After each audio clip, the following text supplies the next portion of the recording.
നമസ്കാരം. America പിന്മാറിയിട്ടും Iran പിന്മാറാൻ തയ്യാറല്ല. പറഞ്ഞു വരുന്നത്, ലോകത്തെവിടെയും കാണാത്ത ഒരു രഹസ്യ ആയുധം ഇന്നും ഇറാന്റെ പക്കലുണ്ട്.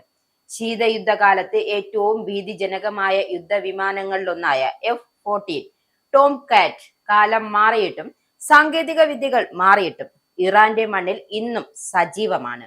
എങ്ങനെയാണ് കടുത്ത ഉപരോധങ്ങൾക്കിടയിലും അമേരിക്കൻ നിർമ്മിത വിമാനങ്ങളെ ഇറാൻ പറപ്പിക്കുന്നത് എന്ന് ചിന്തിക്കുന്നവർക്കായി, ശത്രുവിന്റെ ആയുധം കൊണ്ട് ശത്രുവിനെ തന്നെ നേരിടുന്ന ഇറാന്റെ ഈ അത്യപൂർവ സൈനിക രഹസ്യത്തിന് പിന്നിലെ കഥ ഇതാണ്.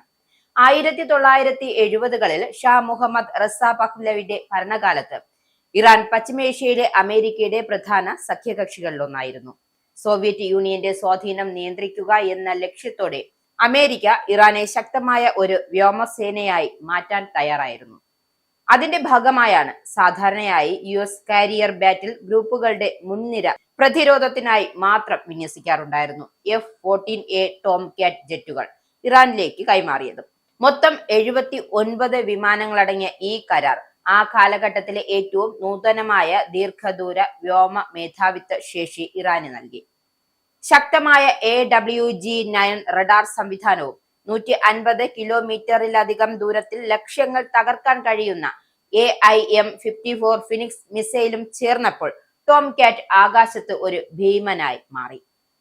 എന്നാൽ 1979-ലെ ഇസ്ലാമിക വിപ്ലവത്തോടെ ഈ ബന്ധം പൂർണ്ണമായും തകർന്നു.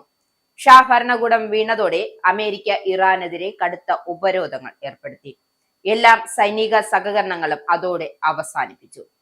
സ്പെയർ പാർട്സും സാങ്കേതിക സഹായവും അറ്റകുറ്റപ്പണിയും പിന്തുണയും ഇല്ലാതായതോടെ ഇറാന്റെ കൈവശം ഉണ്ടായിരുന്ന നൂതനമായി എങ്കിലും ഒറ്റപ്പെട്ട ഒരു ടോം കാറ്റ് കൽപ്പട മാത്രമായിരുന്നു.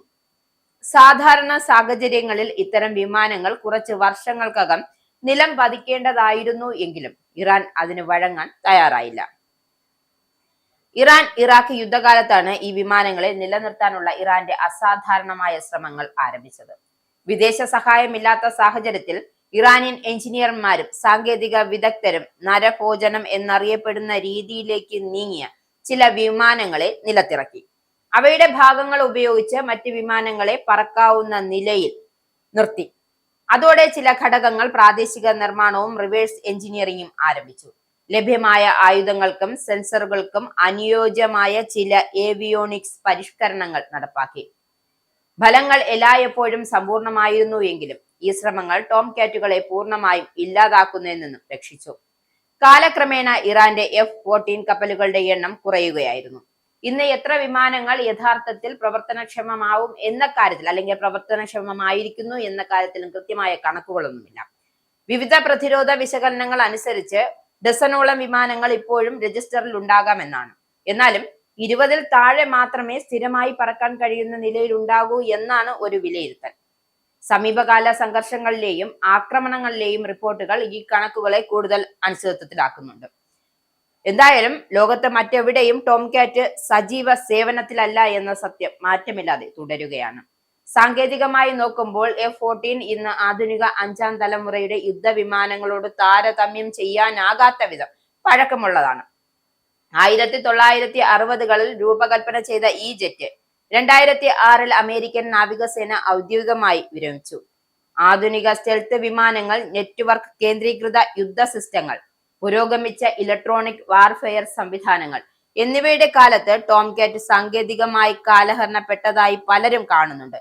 എന്നിരുന്നാലും ഇറാന്റെ കാഴ്ചപ്പാടിൽ ഇത് വെറും ഒരു യുദ്ധവിമാനം മാത്രമല്ല, ഉപരോധങ്ങളെയും ഒറ്റപ്പെടലിനെയും അതിജീവിച്ച സ്വയം പര്യാപ്തതയുടെ ചിഹ്നം കൂടിയാണ്.